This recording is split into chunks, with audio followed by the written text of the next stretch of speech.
targets from the Paris Agreement have resulting in rising commitments towards net zero economies, where more than 100 countries have pledged or are considering carbon neutral ambitions. These commitments are essential as the United Nations has stated that achieving global net zero emission by the year 2050 is critical to avoid the worst effect of climate change. So instead of the worst is yet to come, let's try and contain it. Some of our peers already experienced this course. For example, and this quoting Standard & Poor's Global ESG Trends for the year 2022, it says in 2021 alone, the United States experienced 20 storms, where each incurred losses exceeding 1 billion US dollars. 20 times 1 billion, if you can imagine that.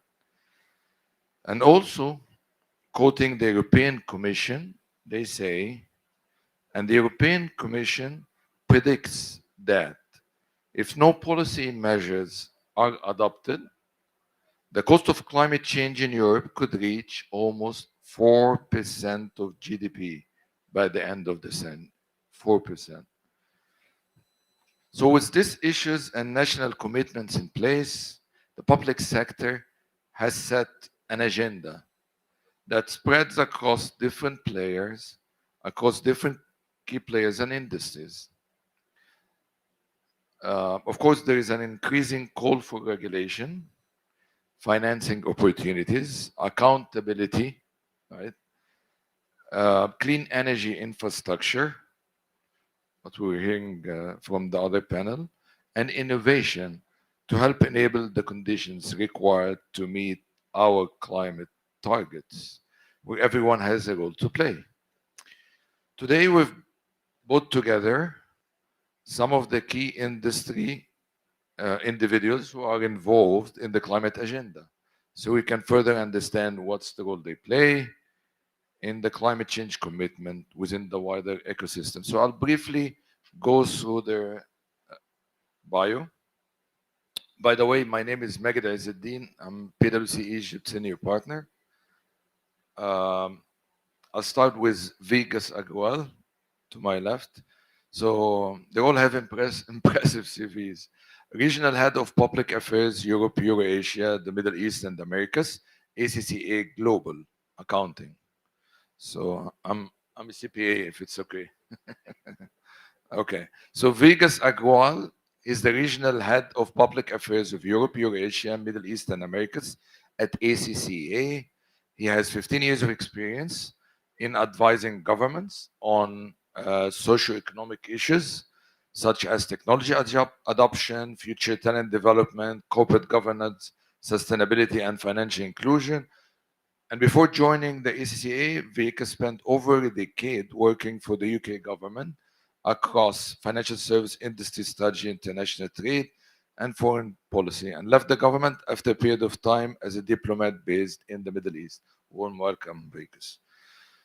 And we move to my friend Faisal Isa, General Manager for Likeila Egypt, Renewable Energy Delivery.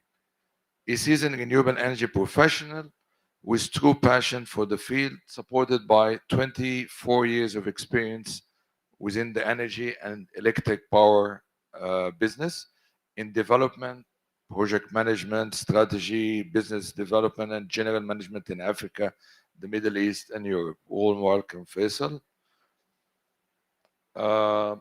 Dr. Botros Klink is the CEO, Middle East and Bahrain Standard Chartered Bank, shall I say, the long-awaited bank in Egypt. Botros Klink works as the CEO, Middle East, excluding UAE, a Standard Charter, which is a banking company with an estimated 81.8 thousand employees and founded in 1969. Last but not least, Dr. Sophie Vaz, Program Director, the Knowledge Hub Academia. So Dr. Sophia is currently the program director of the degree on environmental engineering at Nova Cairo, which is a Portuguese university, the best in Portuguese, right? Um, so Nova Cairo, in partnership with the Knowledge Hub University, situated in the new capital. Sophia has 30 years of experience working in several fields before moving several private and public organizations, both national and international, in the environmental field. Before moving to Egypt, Sophia has published extensively, namely books, scientific papers, chapters in books, and popular science types of books on several themes related to environment, ethics, and sustainability. Warm welcome. Let's get to the questions. I'll start with you, Vegas. Um, what are the critical regulation and instruments that help embed climate change risk consideration into business practice? I think you need to turn it on. Yeah, thank you very much, Megan. So for us, look, in the same way that we're here communicating in English, we need a common business language. And for us, that's international financial reporting. If we take Egypt as an example, one of the biggest and most effective changes that Egypt could make would be to adopt international standards. We do a lot of work with the International Financial Reporting Foundation, and through their own words, they recognize that if we're going to fully implement international sustainability standards, we need to start with building those foundations. For us at ACCA, this has been part of our existence for several decades. We've built sustainability into our qualifications and into our procedures because we recognize that this is not something that you can just switch on overnight. There's a huge skills gap in this, in understanding the challenges that are coming and how to mobilize capital, particularly green finance. And so for us as an education and professional accountancy body, we have a big duty to work with governments, educators, businesses to make sure that we're lifting standards together, and that if we're thinking in particular about foreign investment into governments, into countries, that when an investor comes to a country, they understand what's going on. Now, with regards to risk assessments, one of the biggest challenges is short-term thinking, of course. Now, accountants are predominantly there to create, protect, and communicate value. You can't do that if you're not integrating long-term risk into your business planning. If you're thinking about your profits and short-term, what's better for your clients as an accounting firm? Do you want your client to be there really profitable next year, or do you want them to still to exist in 5 years' time? And so when we think about, particularly within the corporate reporting environment, this is about managing risk in a much better way. You heard earlier on with insurance, it's not about avoiding risk, it's about understanding it and managing it. It's about making sure that your businesses, that your assets are valued in the right and proper way to protect yourself against catastrophes, to make sure that if you do have a storm in the US, that your business and your land, you can be fully compensated for it. This isn't something limited to big companies. This is about SMEs, ensuring that where you have economies made up of 90% SMEs, that they are protected, that they're getting the best strategic advice they can have to support their long-term growth and productivity. Very good, thank you. And I'm an accountant like you, so I'm biased. I'll give you an interesting question, Faisal. What are the current conditions that are creating bottlenecks for the widespread adoption of renewable energy sources? Thank you very much, Magid. So first of all, let me just briefly start with what we do. So then when we pick up on your question, which is not in the script, by the way, but I'll answer. We are working in renewables energy. So we're mandated to work across Africa only. And we develop wind farms. We develop them, we invest in them, we operate, so we live like any local company. We have two pillars for growth, two countries that we are building and operating a lot of wind farms. South Africa and Egypt. Egypt also makes the one pillar for growth, but we have other projects across Africa. The wind farm that we own here in Egypt is one of the biggest investment wind farms in the country. So 250 megawatt on Ras Gharib in the Gulf of Suez area. So back to your question, it's of course obviously very good to have targets and to have regulations and laws which is supporting such targets. If it was not for the original target that we had, 20% of renewables by 2022, there will be no West Bakr project today.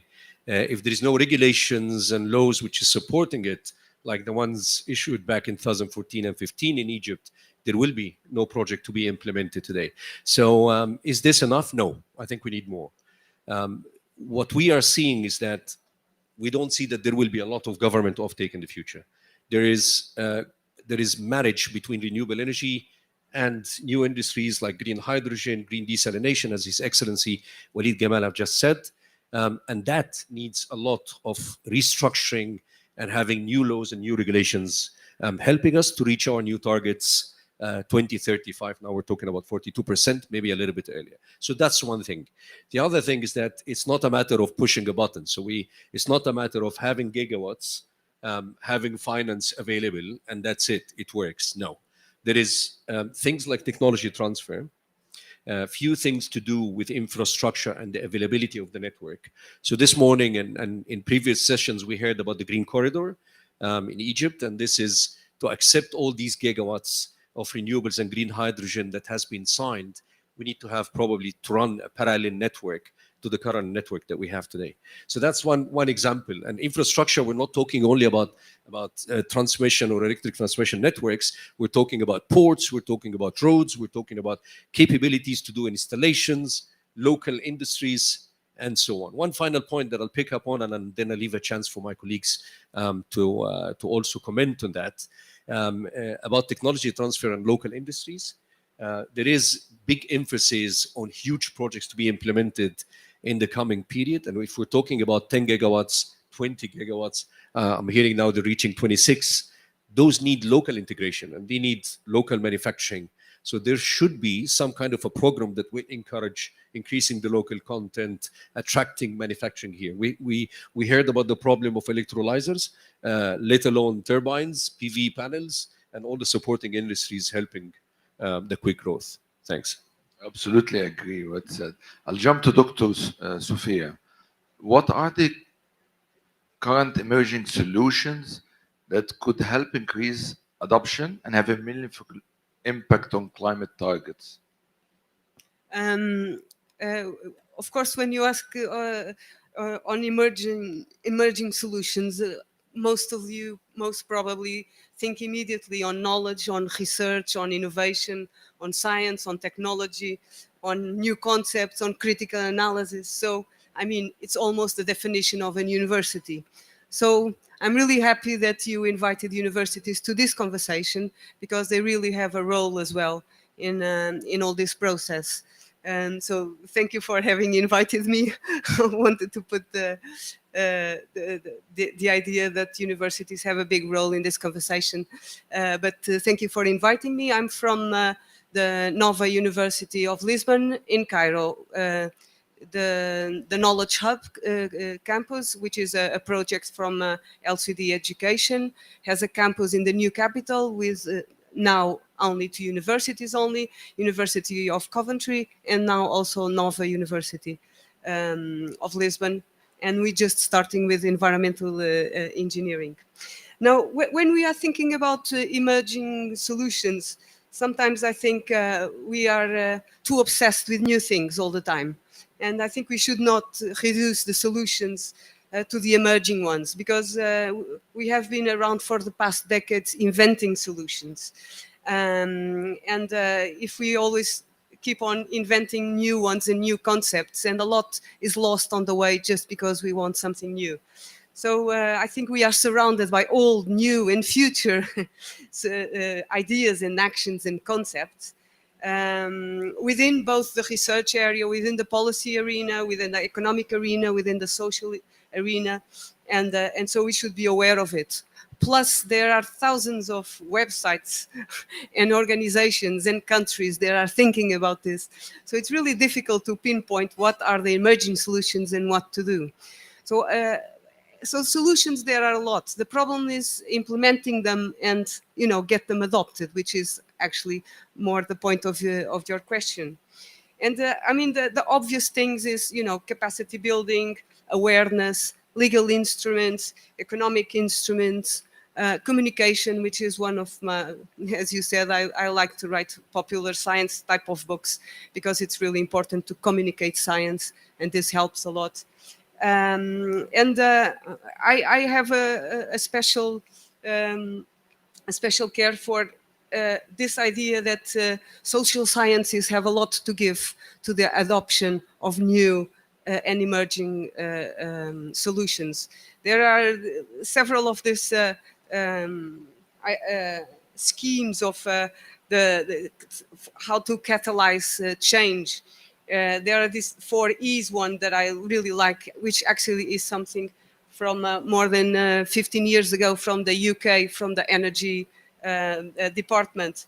It's this idea of enabling, removing barriers, giving information, providing facilities, also engaging, community action, co-production, personal contacts, enthusiasts. So a lot of these things that we usually don't think so much. And then, of course, the legal and there is a fly around here.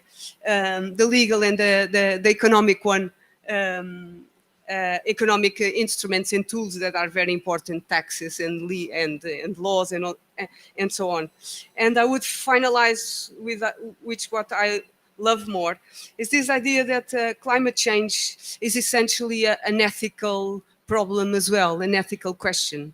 And so I think we need a lot ethics to help us define the north and the south and the west and the east of our moral compass to know where we are heading. And I will leave it at this stage. Thank you very much. Boutros, the session title is Green Finance, and you're the banker here, right? What are the current forms of green financing from financial institutions and government entities as well that could help incentivize climate change solutions for business and households alike? No, thanks, Magid, and good afternoon to everyone. Absolutely delighted to be here. And I'd like to thank the Egyptian British Chamber of Commerce and the British Egyptian Business Association for the partnership. I'd like to just give you a 1-minute background of the bank. So Standard Chartered Bank is a British organization established around 160 plus years ago to focus on the emerging markets. So our focus is Asia, the Middle East, and Africa. And our presence in around 60 countries, mostly those emerging markets, but also in some of the countries of the West, is really to connect the emerging markets to some of the developed world as well. So we play an important part in this channeling of funds from the people who have the money to the people who need the money. That is basically the job of a bank. Now, it's very important to put a little bit of context to this entire sustainability drive. It is probably one of the biggest challenges we will face, our generation and the generations to come. As we look at emerging markets, the amount of money required to basically get us to net zero in emerging markets is close to $100 trillion. This is not a small amount. This is not a small amount. It's a massive amount. And our job as bankers is to try to unlock and mobilize the funds in order to basically get us to where we need to get to achieve this objective. Now, A lot of work has happened in this space over the last few years. I think events such as COPs and the multitude of conferences around sustainability have helped raise awareness in that area. We've had a lot of pledges from countries, in different institutions, etc., definitely ramping up in the last few years, but not enough. We've had our own pledges as well as Standard Chartered in terms of what we will do to get ourselves to net zero in terms of our operations, but also in terms of our portfolios. In terms of the products, which is the question that Magid asked a few minutes ago, the products have been evolving quite rapidly. Last year, we launched around 16 new products in the space of sustainability, green, etc. They span a multitude of different areas. It can be the blended finances, where we work together with multinational organizations, governments, sovereign wealth funds, as well as the private sector to make financing available.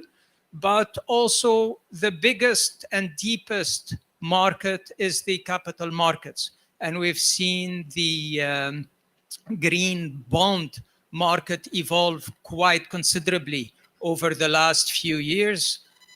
We've seen innovation in that area expand quite rapidly.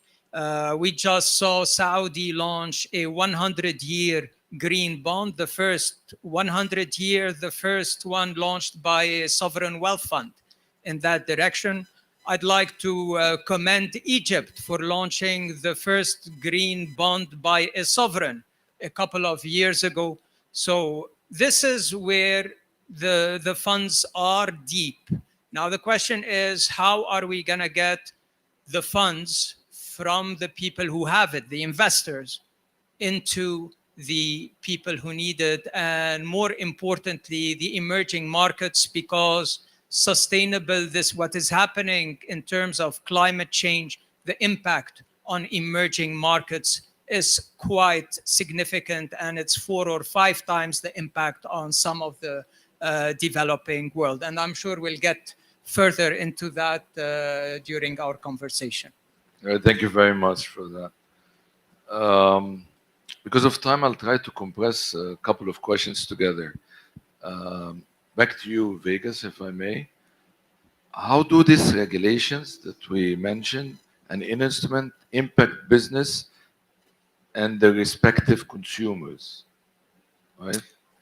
And perhaps as a follow-up questions, also, what are the items that need to be considered in the design phase of these instruments to ensure they are effective and have tangible impact?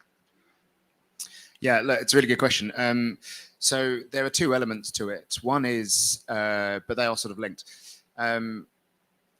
In terms of financing, there's a really big challenge here. We've heard from businesses that they are coming up against lending challenges more and more so, in that their banks are actually asking them to demonstrate that they are sustainable, that they are thinking about their long-term plans, and that the investment or the loan that they may get from their bank is actually going to be repaid because the business will still be around. And that's a really, really big issue, is that if you cannot access that capital because your bank doesn't think that you're investable, then what are you going to do? You have to change. And of course, we know that financing for smaller businesses is much more expensive. So there's a huge issue here about getting the right kind of finance to the right organizations. Thinking about larger companies, with bonds and the like, there is a huge amount of criteria to these, that you are sustainable, that you can demonstrate it through your reports and everything else. But when you think about how that reflects on value chains and the companies that they work with, there are going to be some really big changes made. Now, a company may start writing out SMEs if they aren't part of that sustainable journey. This is a really, really big issue, particularly for emerging economies where you may have 50 to 90% of your economy made up of SMEs. And then we're thinking about financing. There's a challenge there for SMEs in particular. what we would like to see is really how large companies can actually help invest in those smaller companies to make their journeys more sustainable. I'll give you an example from regulation. Now, within the EU, the CSRD is coming in great force. It's here soon. It's going to start off with public entities, with public interest entities, with listed companies. But a few years later, it's going to hit all SMEs across Europe. And I can tell you now that those SMEs are terrified. I mean, we work with accountancy bodies and SME industries across all of Europe and global. We're across 170 odd countries. And every one of them is worried about what this means for them.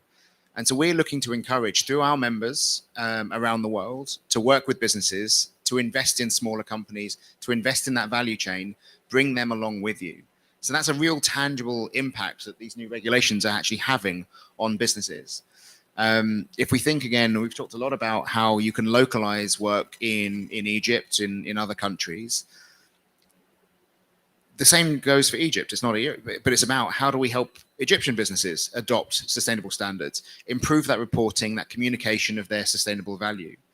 In terms of the design instruments and such, we need to make sure, look, we've talked a lot about just transition, and that's a really important point here, is that it's not fair to ask everyone to all of a sudden be sustainable overnight. We've got to make sure that we don't allow regulations to, in effect, phase out emerging economies because they're not at the same place that others are.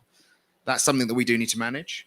What we also need to see is a collective effort from businesses and governments to help bring together sort of the corporate reporting infrastructure. So that is making sure that we have a much more integrated approach to risk management, to, as I said, corporate reporting, to sustainability standards. It's great that we've got universities represented here because the education piece is hugely important. And we want to make sure that businesses start thinking in a new way, assisted by their accountants, their auditors, because that's what we're here to do, such that they can embrace new changes in natural capital management. They can think about their water use. They can think about their footprint. Very well said. I'll give you an easy question, Faisal. What are the current incentives and solutions that are being implemented that could help mitigate or eliminate these bottlenecks? So that's the first one. And if you can also talk about how are these situations different across regions? Okay, so that's not a very easy question. Of course, if I may just comment on few things quickly, a couple of points. First of all, the importance of education, ENS specifically. I'll just give one example on a challenge. I don't say it's a bottleneck, but it's one of the challenges we met building Westbuck 250 megawatt in Ras Gharib was how can we cater for environment and the social community while we're building this project. So first of all, we had to train a lot of the locals on this job during construction and operations, and of course, helping them to find opportunities to work not only with us, but with other wind farms in the area as well. The other thing is the environmental impact.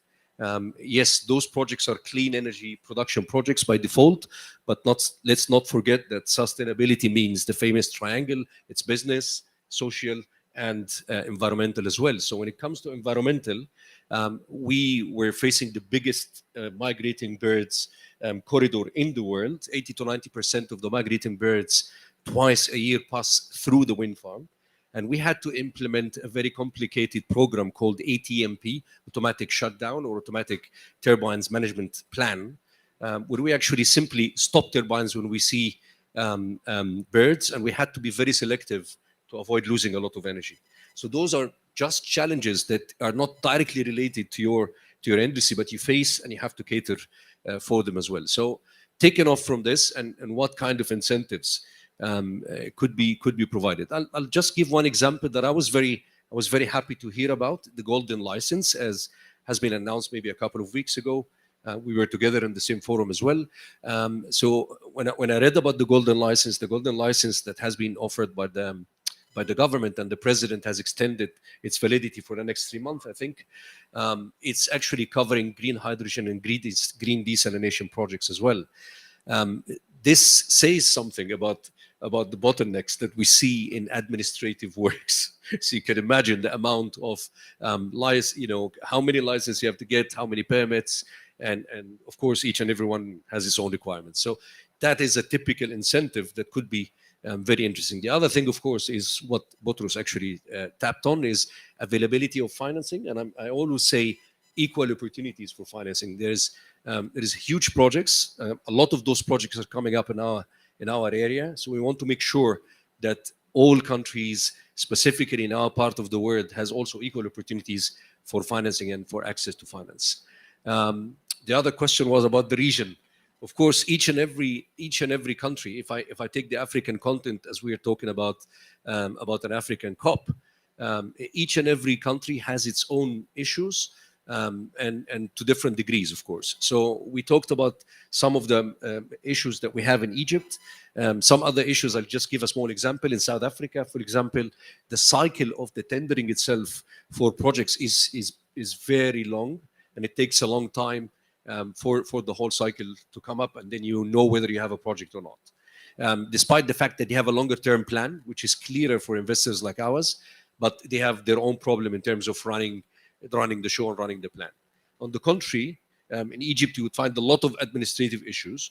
We need an upgrade on our legislation, as I mentioned. But in South Africa, it's the other way around. So they actually have very clear legislations on what needs to be done. You would find more of a local industries in South Africa, less in Egypt. So every country has its own issues, but they're more or less, they go around the main 6-7 points that we discussed in different degrees. Thanks.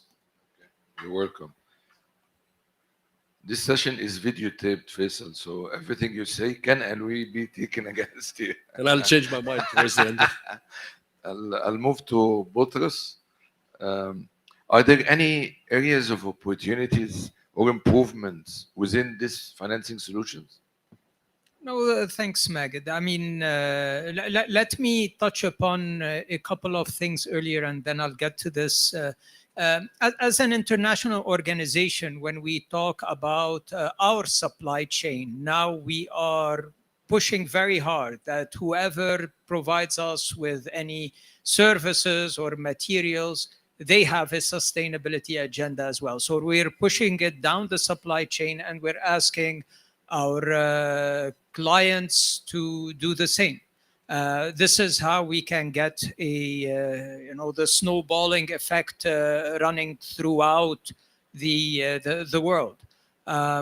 In terms of Africa, just to comment on that, the current challenges are quite massive. I mean, augmented by higher interest rates, high inflation, devaluation currencies,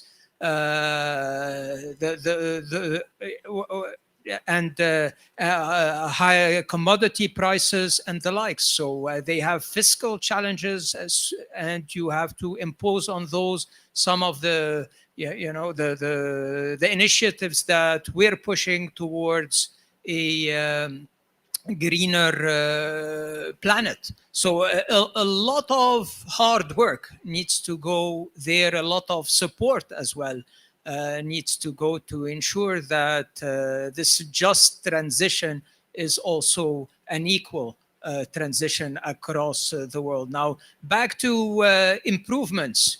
Yes, absolutely. In terms of the solutions, we are working on improvements on a day-to-day basis. Every project we look at, every client we have a conversation with, it's a lot of learning for us, but also it's a lot of work in terms of coming up with innovations to try to deliver the solutions that are workable, that are viable, that are bankable.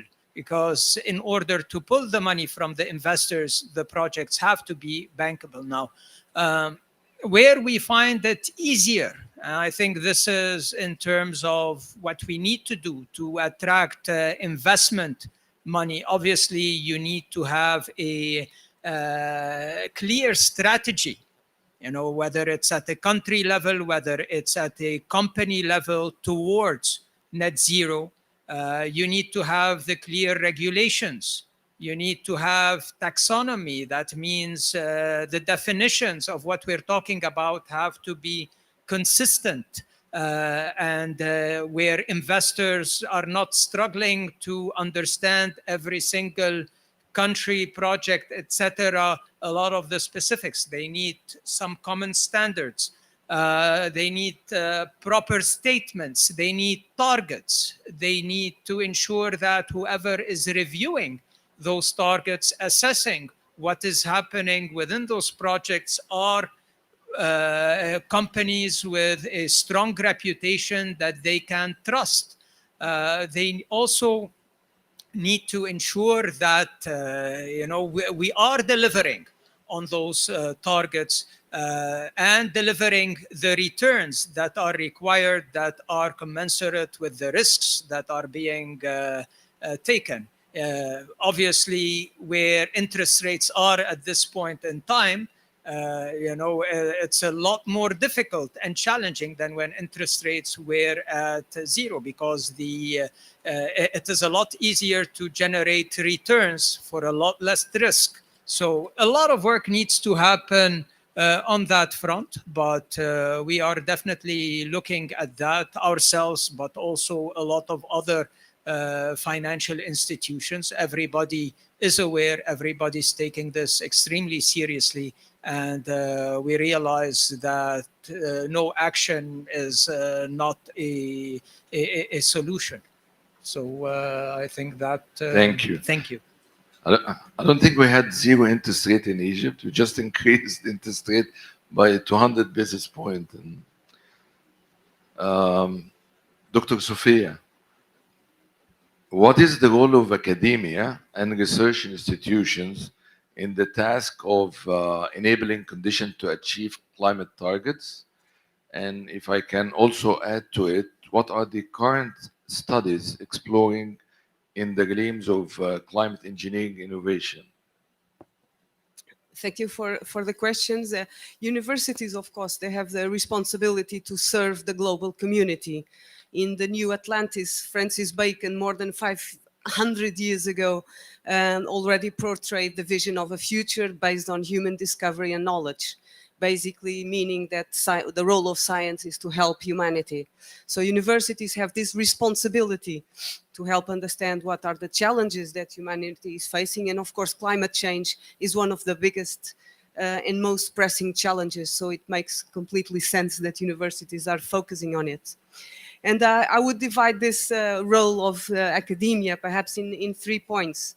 And the first one, then again, is a bit philosophical. I'm sorry about this. In such a financial world, to talk a bit about philosophy. But it's actually, when I was invited to come here, I thought I was going to give a presentation with PowerPoint, and I even gave it a title, which was University as a Condition of Possibility for a Sustainable Future. And this condition of possibility is a Kantian principle to exclude the causal, an exclusive causal relationship, but just to give the conditions for something to happen. And I think that's the role of universities, is to give the conditions. It's not because there are universities that we will have a sustainable future, but the universities give the conditions for the possibility of the existence of a sustainable future. So the second thing is this idea of universities as sustainability labs, so to speak.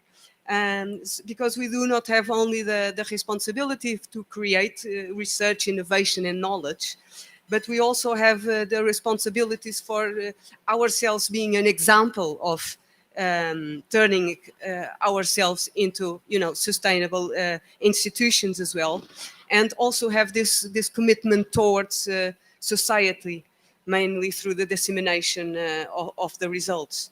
So university can act as sustainability labs, at least in building and creating knowledge and ideally wisdom, of course, being sustainable, because universities are big consumers of resources, water, energy, food, technology, paper, etc., and producers of waste as well.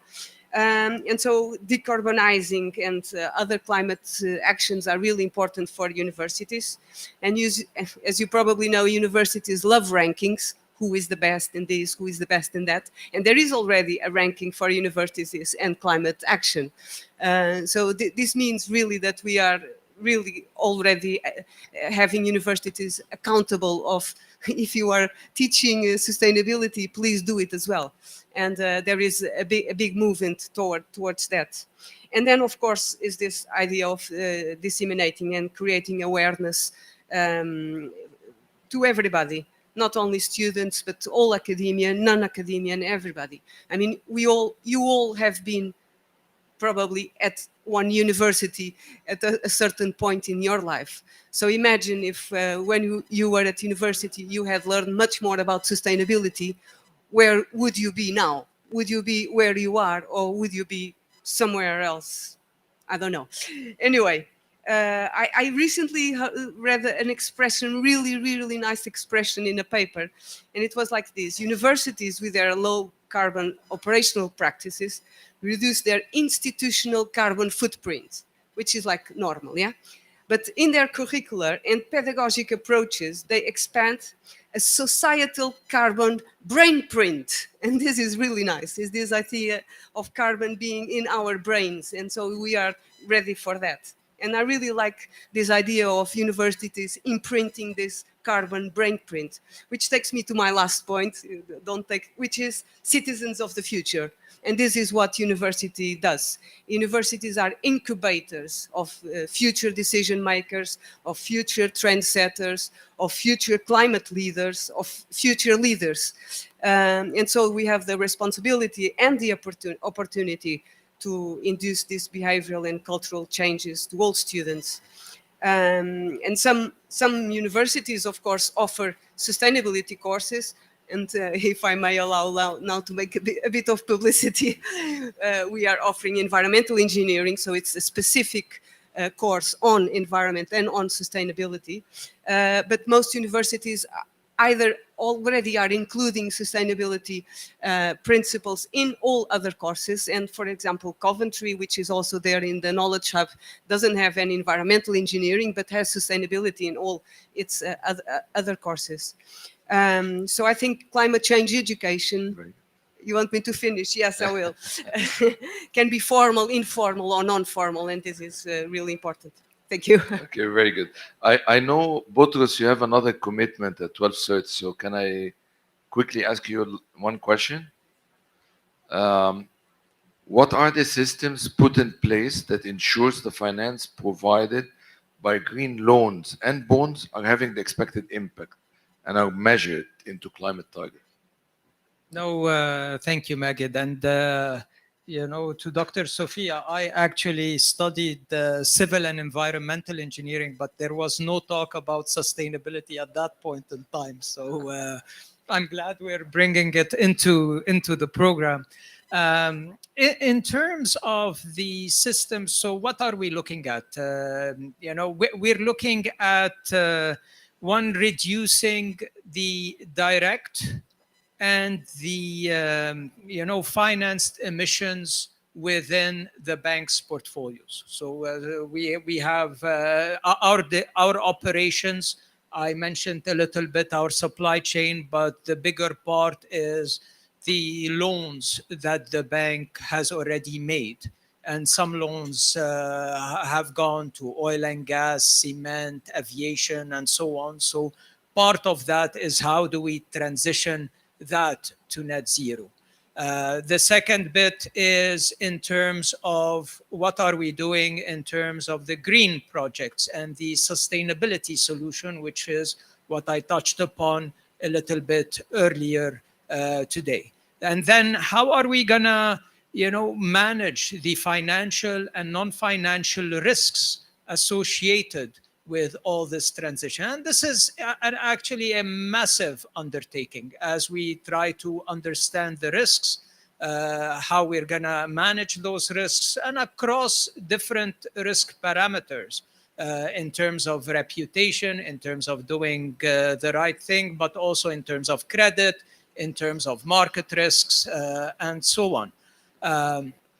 We at Standard Chartered are looking at all of these. We have had conversations with many of our clients trying to understand what risks they face. I think the interesting bit from the investor side of things, a lot of them are looking to put sustainable products in their portfolios.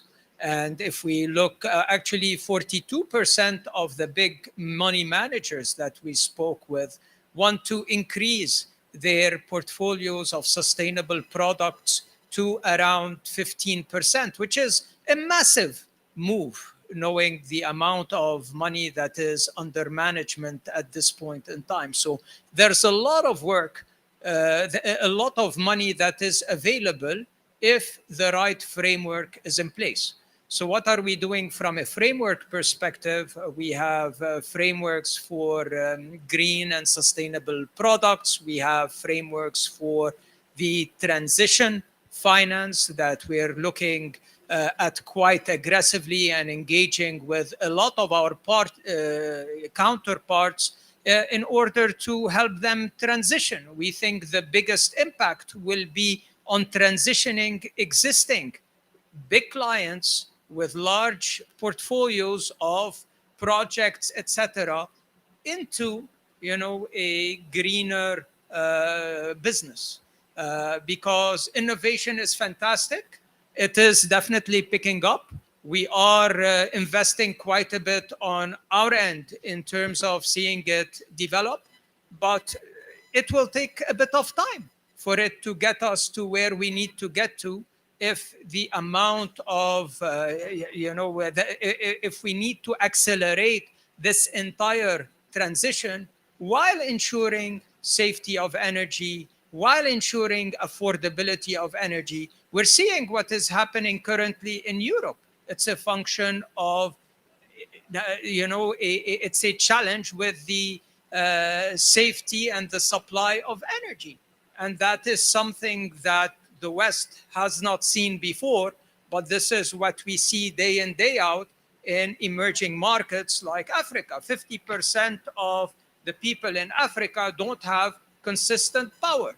So when we're having the conversations there, it's a completely different conversation.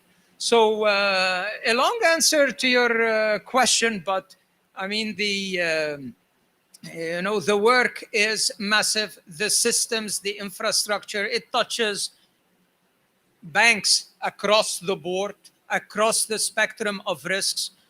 Previously, we looked at climate risk as a specific risk. Now we look at climate risk as a risk that overarches all risks, because everything has a climate sustainable risk component. So a lot of work happening on that front, a lot of thought leadership that is taking place. But the course is set. There's one way to go, and we need to accelerate it to the extent we can. I apologize. I may have to hop because I am expected at another panel elsewhere. Would love to connect with whoever is interested to carry on this conversation forward. Magid and my fellow panelists, thank you very, very much. Thank you very much for coming. Thank you, sir. And I was told we're running out of time, so maybe quickly closing remarks from each of the panelists. Go ahead. Thank you. Faisal, since you're holding the mic. I can start, no problem. Yeah. Just on a closing remark, of course, we're seeing a huge opportunity for Egypt, as also has been highlighted in the previous panels and all the previous discussions in the previous days, with green hydrogen, with green desalination. So the marriage of new technologies with renewables will create a huge opportunity for us, for Egypt and for Africa. I've seen other countries having very similar plans. The whole idea here is that this cannot be transformed from PowerPoint to megawatts, as we always say, except with having a lot of collaboration and ingredients, such as financing, technology transfer, getting over all the administrative issues that we have. I know that I'm being taped, and we also should have an update for our regulations and laws to make sure that we can really move quick and fast with such huge plan.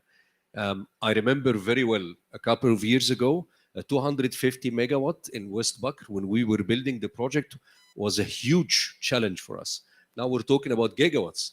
I mean, I sit with everyone and everybody talks about 10 gigawatts, 20 gigawatts. I mean, a quarter of a giga, 250 megawatt, is the biggest project in the country today, and it faced huge challenges. We can imagine then what a 26 gigawatts or a 38 gigawatts would do. Yeah. Yeah, look, thank you very much. So I was going to answer, who are the main stakeholders? And I think Boutros explained really nicely how financiers and investors are changing their behaviors, both from where they place their money, which is really important, but also who their clients are and how they're viewing the risk of their clients. That's a really big issue. But you don't understand that without upskilling.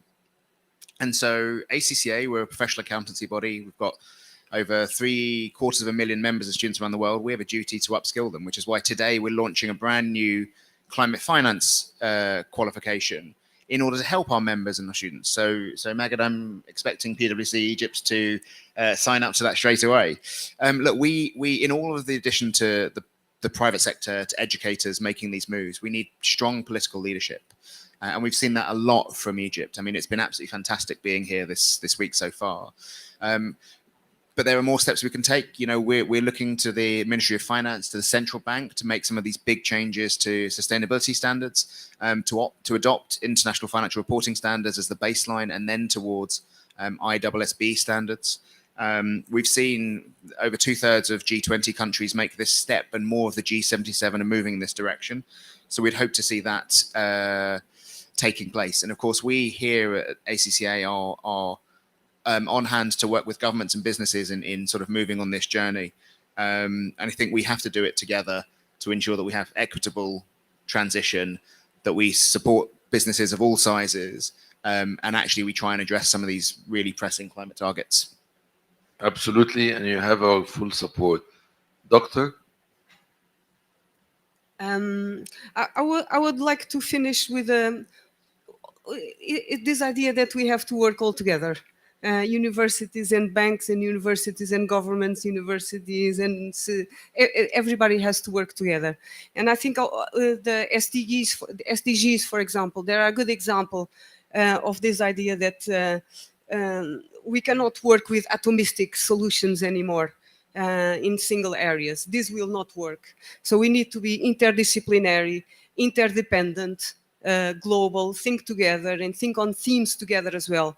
And for climate change, of course, it's really important to look at the ocean and the climate change at the same time, biodiversity, as you were mentioning, and climate change at the same time, poverty and climate change at the same time. This is really, really important. Then I also have this idea that technology is really important, and also being an environmental engineer, there are a lot of things that are happening and they are really exciting, but technology is not, I don't believe in the technological fix. There is technology contributes a lot, but there is much more than technology to solve the problems. Because I think technology, we are very good at technology. This is what we are best. But then the next step is the most important. And I will just finish with this again with Kant, because I think we are in an enlightenment era now. When once someone asked Kant how he would define the Enlightenment, he began his answer with this Latin poet Horace, which was sapere aude, which means dare to know, and he said that was defining the Enlightenment at that time. Is this that we have a sort of self-imposed immaturity in our minds, and we don't want to really think forward. So immaturity he defines as inability to use our own understanding without the guidance from someone else. And so I think this is, deeply, this is what we have to do, to really think what we want and where we are heading, and then go for it. Thank you. Very good. Ian, do you have time for one or two questions, or should we close? 5 minutes? Okay, let's have a couple of questions. And please raise your hand and say who you are and who you want to address the question to. I can answer questions.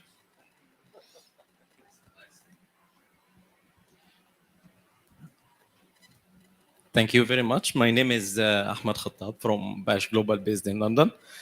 Actually, I have a couple of questions, but I will break these questions into two questions. One question to Mr. Vikas. In the beginning, you have said that in order to support the climate change protection scheme, we need to speak one language. And you refer to specific standards. My question is, what are standards you are referring, and who is reviewing these standards and publishing those standards? This is my first question. My second question to Mr. Potros, but he left, so I will keep it only one. Thank you. Yeah, it's a really good. Sorry, it's a really good question. So over the past couple of years, we've seen a lot of consolidation of all of the various sustainability bodies. It's like an alphabet soup: GRI, CDP, IFRS, IWSP. We were part of the Integrated Reported Foundation when it started, and that set the framework for what good corporate reporting should look like, bringing together financial and non-financial in a single way. So it's not an add-on. And over the past 2 years, the Value Reporting Foundation then joined a couple of others to create the International Sustainability Standards Board. And then that, in turn, came under the leadership of the International Financial Reporting Standards Foundation. So you can see how all of this is driven towards one single body. And IFRS Foundation are actually here this week, speaking later on today, and they'll be making their own announcement. But they are going to be, hopefully, the overarching global body. And they've just actually announced another integration as well. The overarching global body for corporate reporting as a whole, financial and non-financial, in an integrated way. And we're fortunate to be a strategic partner to IFRS Foundation, and will be leading some of the implementation of that. But they themselves, and they're trying to do it from a global perspective. So it's making sure that all countries can transition fairly and equally. They really are quite truly representative. So yeah. Any more questions?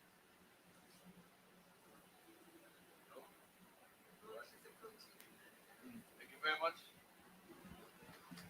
Well, I think as we finish each panel, there's always something. I mean, you learn something in everything you do. I think I'd want to say thank you to all of you on this panel, because you've raised something completely different from what we were talking about earlier today. So Maged, thank you for the thought you put into the questions to make sure that we got this out of the panel. Thank you to the panel. And I think you've actually raised for us, actually, you've got us thinking about things that we may not have thought of. We may not be solving all the problems, but at least you've got us thinking harder about it. So if I may, thank you all for being here. And I'm sure you want me to say thanks again to the panel. Thank you.